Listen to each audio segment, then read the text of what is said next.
What is going on, guys? What is going on, 27 Squad? Welcome back into another video, and today we're going to be doing a blind reaction to Daniel Jeremiah's mock draft 3.0. Just got released today. Excited about this one.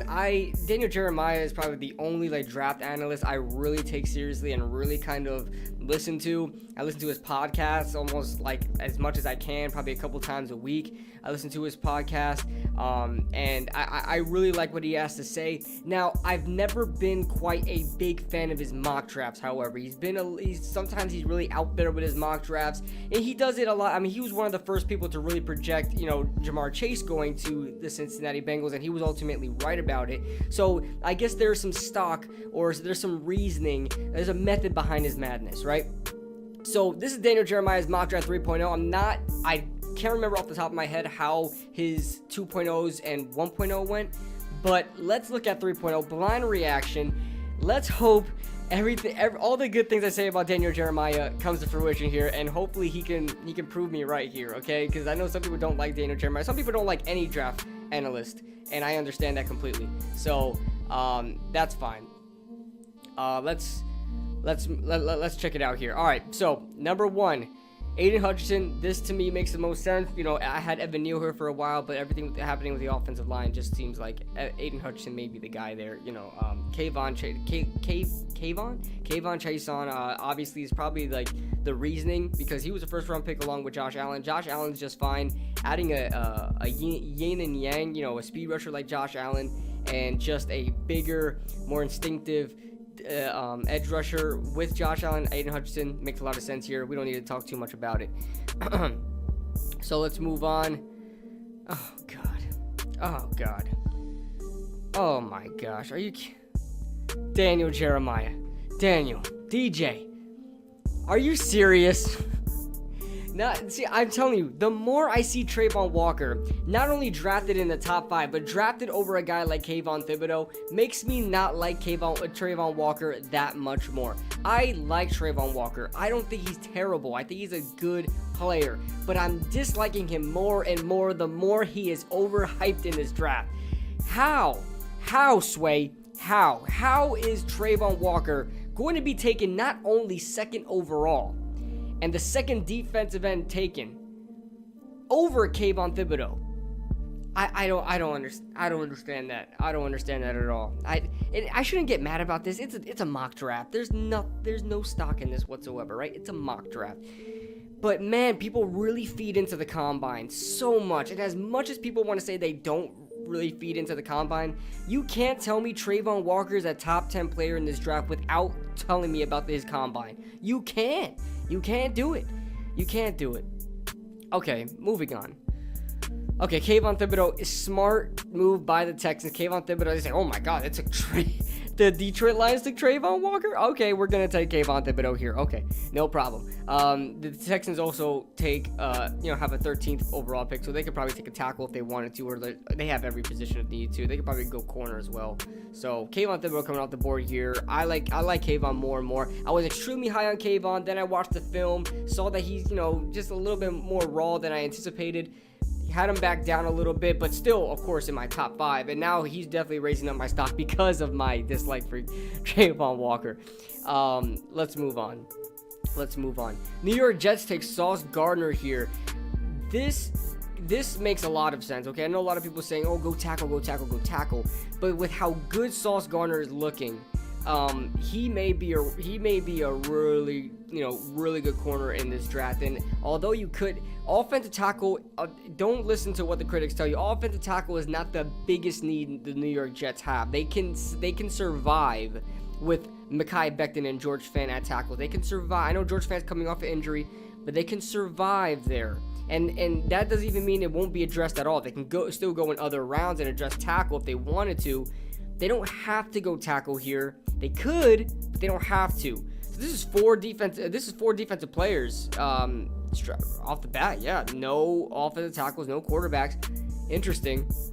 Sauce Gardner coming off the board here to the Jets, who move on to the Giants, taking Ike Ekwonu. I love Ike, don't get me wrong. I love Ike, and I've grown to like Ike Ekwonu more and more because he's the one I've done the most film on, obviously, because I really thought, Evan Neal wasn't going to be possible to us. But now that I see Evan Neal falling in like every draft now, I still like Evan Neal more. And I still feel like Evan Neal is the better pick no matter where you want him at. Whether you want him at left tackle or right tackle, I still think that's the better pick. But I still like Ike Ekwonu. But if Evan Neal's on the board, I prefer Evan Neal. So that's just me. That's just me. I don't have a problem with the pick. I don't have much of a problem if Joe Shane goes Ike over Neal.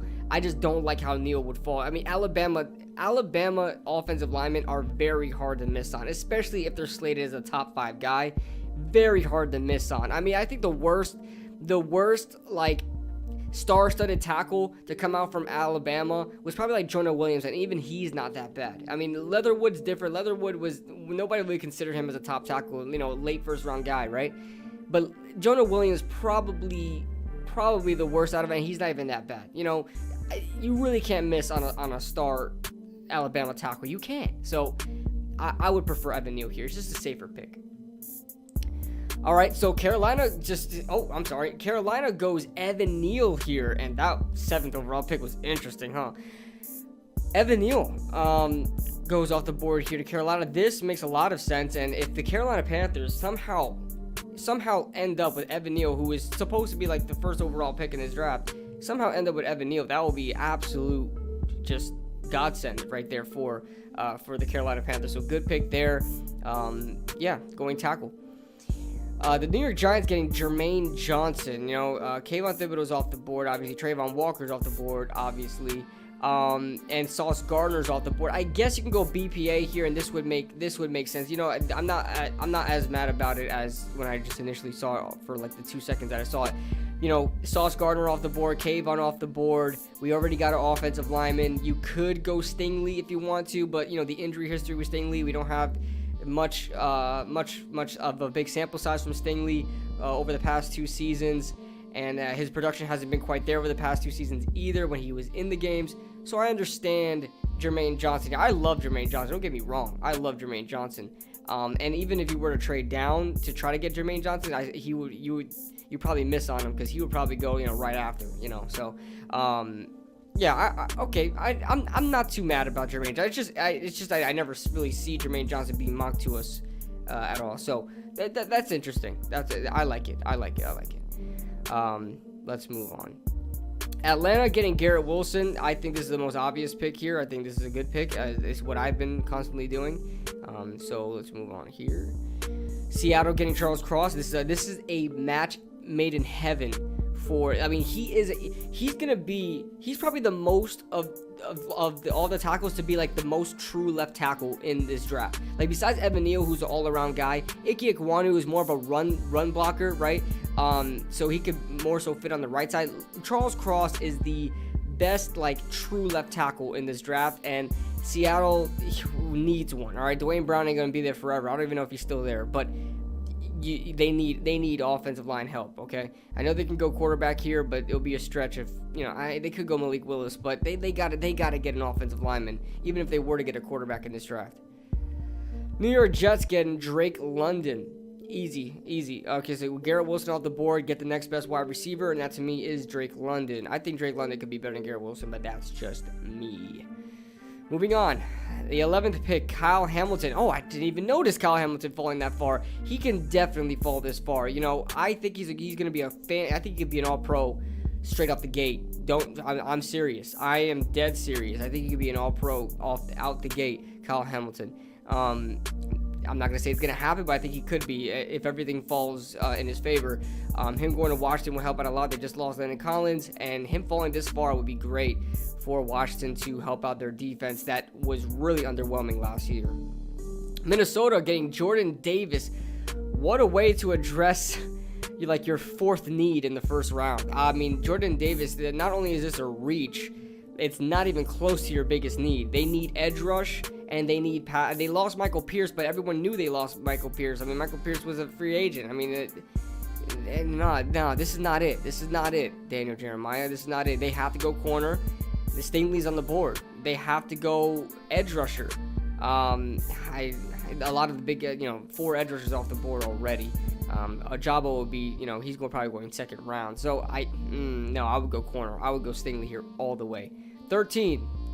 Show me 13. Trent McDuffie. Okay, over Stingley. So Stingley's dropping in this draft. I don't think Stingley should drop. I know, like I said, we mentioned about the injury stuff before. But McDuffie, I like McDuffie, man. But, these Washington corners, Washington DBs are hit or miss. They really are. And cover 3 corners, I don't know. Cover 3 corners are not very, physical. Or like, I don't know. It's hard. It's hard. We'll see what happens. But Trent McDuffie, I like. I still think he is probably the number 3 corner. I always say that Andrew Booth could give him a run for his money there as the number 3 corner in this draft. So we'll see. But McDuffie being the second corner taken is interesting. Moving on, Baltimore getting George Karlaftis. With Jordan Davis off the board, you could go Karlaftis. I think they have to address their front 7 somehow, or their D-line. And Karlaftis is a good fit there for Baltimore and trying to rejuvenate that defense to have it be great again. Devontae Wyatt going to Philly. Interesting that Devontae Wyatt's the first of their 3 picks to go here. I would probably try to look for a matter of fact, this was an instinctive play here because Chargers can go Wyatt, so might as well try to get him before Chargers wind up taking him. Okay, I like Wyatt. He's rising up on my boards a lot too. I was a big Jordan Davis guy, but watching more of Devontae Wyatt, man, those two together were absolutely great.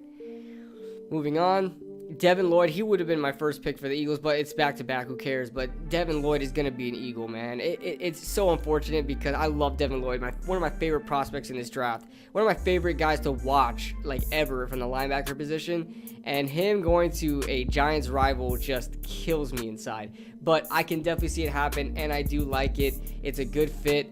And, yeah, he's destined to be Eagle at this point. Barring any other crazy thing happening, he is definitely an Eagle this year. I mean, in this draft. Trevor Penning going to the Chargers. I've seen this so many times. We understand. I think they released Brian Bulaga, too. So, Kenny Pickett going to the New Orleans Saints. I've seen this a lot as well. I think I mocked it myself in my latest mock draft. So, yeah, Pickett could be ultimately, but if he falls, I can see him slipping past the Saints. Yeah, Kenny Pickett to me, I don't like Kenny Pickett, trust me, but people like him somehow. Apparently he had a great pro day, and the Carolina Panthers are really high on him, so he may be going all the way to Carolina at 6. Who knows? And this is all depending. Malik Lewis didn't come off the board yet, which I think is crazy because he's probably the most potential, the highest ceiling guy in this entire draft for quarterbacks. 19. The Eagles, Boyan Moffitt going this high. Wow. Go ahead, Philly. I would go ahead. That's fine with me. Go ahead and reach on your guys. They didn't go wide receiver. Notice that they didn't go wide receiver. That's gonna have Philly fans mad because Philly fans want a wide receiver in the first round every year, despite however many first round wide receivers they have. They don't want to spread the wealth. So Boyan Moffitt coming off the board. That one's interesting. That one's dominant Senior Bowl performance, outstanding combine. I don't know, but you know what? Take it, Philly. Take it. Go ahead. Pittsburgh. Wow, Derek Stingley falling all the way to Pittsburgh, and that would be great for Pittsburgh. They need corners desperately, and for them to get potentially the best corner in this draft. Because listen, if Derek Stingley's completely healthy, disregarding when he faced Devontae Smith in his freshman year, Derek Stingley is the most not only safest cornerback prospect, but highest ceiling, highest everything. Derek Stingley can be an absolute beast in the NFL. Man-to-man corner, you can't get any better than that. He presses, he tackles well, everything. Derek Stingley is the full, the real deal. His injury concerns are going to make him fall. But, man, like it says here, Stingley is a top 5 talent in his class, man. Wow, if Pittsburgh gets him, they should be extremely happy to get to land Derek Stingley. Jameson Williams, he's rising back up boards now. Jameson Williams is because a lot of people had him slipping out of the first or going late first because of the injury that happened in the college football playoff. So we'll see what happens, but hopefully he's ready. He would be honestly wide receiver 1 for me if he was completely healthy, and I really like his play style. I think he really fits the NFL very well. So, and a lot of teams are kind of gravitating towards, players like Jameson Williams, a smaller, shiftier route runners that can burn you. They're slowly but surely, actually at a fast pace. You're seeing less receivers like Drake London in the NFL and more receivers like Jameson Williams. So, Green Bay Packers going Chris Olave.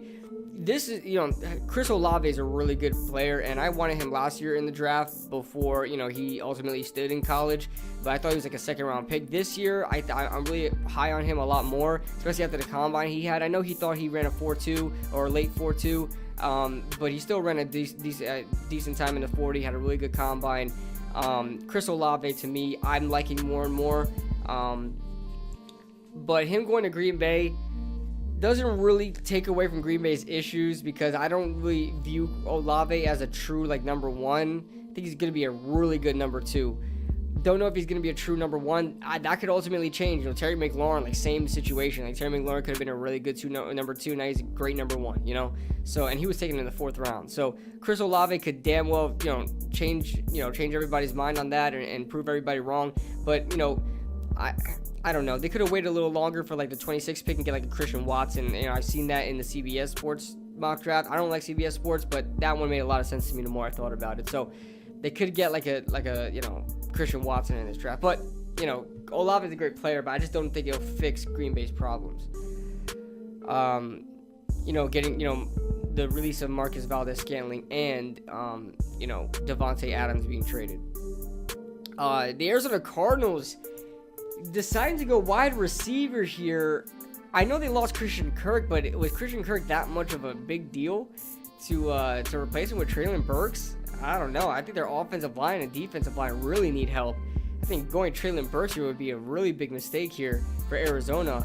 Adding a gadget guy in the 1st round when you don't really need wide receivers that badly is. I'm not gonna say Treylon Burks is a gadget guy. I hate saying that to everybody, but to me, he's gonna be a versatile Swiss Army knife type guy, and the more you see that in college, they're never that in the NFL, and people like to, compare Debo and he could be the next Debo Samuel, but it's very hard to get a Debo Samuel into the NFL. It really is, and that's why there's only one Debo Samuel, and only one guy that really does what he does. Okay, Curtis Samuel different, but Debo Samuel, he's just Debo Samuel.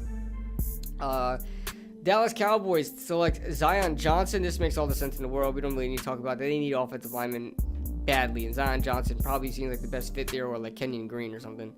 Breece Hall, a running back going in. I like Breece Hall. Don't get me wrong. He's probably my number one running back in this draft.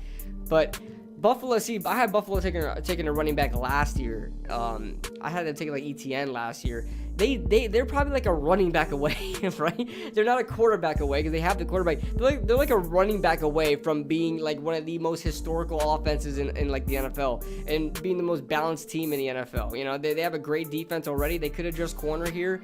They could address interior offensive line. But if they want to go, if the rich don't need, they don't need that much, right? This is a team that doesn't really have a lot of glaring needs, Buffalo, right? They can afford to make a luxury pick and go running back in the 1st round and say, what do you want to do about it? Do something about it. I would think this is a ballsy move by Buffalo, but I think it would be a very confident move by Buffalo and saying, listen, we just need a running back. We need a running back who can run the ball extremely hard. I know Devin Singletary is good, but he's not a workhorse running back. Neither is Zach Moss. Breece Hall is going to be our workhorse and take the weight off a little bit of Josh Allen, and we just need a running back. That's it. What a move by Buffalo. I like it, but I think it's weird. Tennessee going Tyler Smith. I could see happening. Tyler Smith has been rising up boards. With the lack of tackle talent, in the late 1st round, because all the tackles are going high 1st round. You're gonna see some 2nd round tackles being taken. That's why you see Bernhard Raymond and Tyler Smith and maybe 1 or 2 other tackles you probably see in the 1st round of these mock drafts. Travis Jones, the defensive tackle from Connecticut. So Wyatt and see, this is weird because Tampa can easily go Kenyon Green here, and that would be a-okay to help their offensive line, help Tom Brady out. But to reach for Travis Jones, I don't know. They did lose the Dominican Sue. I don't know what's the status on him. They re-signed Vita Vea. JPP is still a free agent if I'm not mistaken. So and I think Shaq Barrett's still there. So they could use some help on the D line. Jahan Dotson, they double dip. Oh yeah, that's what the header said. They double dip at wide receiver with both first round picks. How do you get another first round pick and use it both on wide receiver? I guess so, but both of them are slot guys. I mean, Chris Olave, I guess you could line up on the outside. He could have that potential, but I envision both of them being shifty or slot guys. Jahan Dotson more so like the zone finder, right? The guy that kind of beats up on zone defenses because he could find the soft spots of zone. That's what he did in Penn State, his whole time there. And Chris Olave is more that route runner guy, deep threat. But both of them are like number one wide receivers, and it's not like they have a number one wide receiver already there in Green Bay. If you wanted to double dip at wide receiver, which I think is ballsy, go like Christian Watson here or something like that. Get like Christian Watson, who I think can probably be a number one day, or even like reach for like a George Pickens or something. I don't know. John Watson, I don't know. Are you gonna get 2 wide receivers in this draft that you don't even get a number 1 wide receiver? I don't know. Okay, so let's move on. Miami Dolphins going Linderbaum. It's crazy, Linderbaum, how much is falling. This is so disrespectful how Linderbaum is falling this far.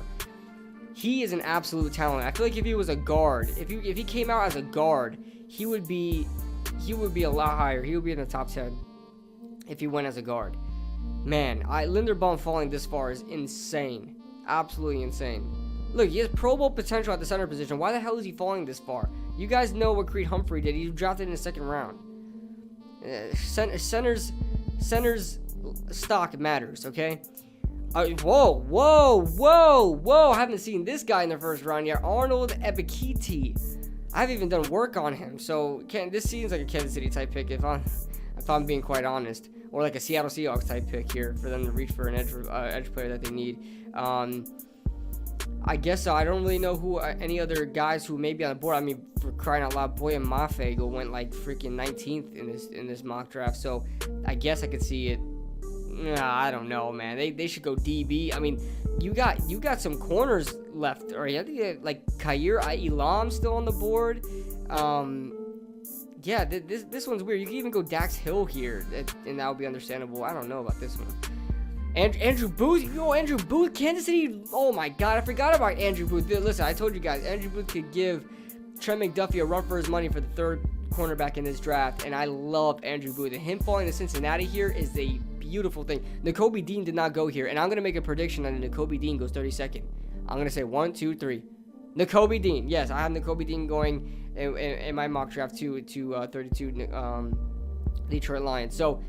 Yeah, this is a great pick. Nakobe Dean shouldn't fall this far, but just because how things are, stacked up in his draft with all the talent, towards the back end of the 1st, I can see Nakobe Dean falling. But it's clear that this is where right around Nakobe Dean is going to go, like 2nd to 32. He better not slip out the 1st. He's not worth that. He's not worth a slip out of day 1. But yeah, Nakobe Dean here would be absolutely great. So that is the mock draft, guys. That is the 1st round mock draft, the new updated mock draft from Daniel Jeremiah from NFL.com. Let me know your thoughts in the comment section below, guys. Send me some more mock drafts you guys want me to react to. I can't react to Mel Kiper's because, ESPN Plus, and they want you to pay $6 a month just to see somebody's fake mock drafts, fake drafts. And they're probably not, they won't land on at all. So that being said, guys, let me know your thoughts in the comment section below, and I'll see you guys in the next video.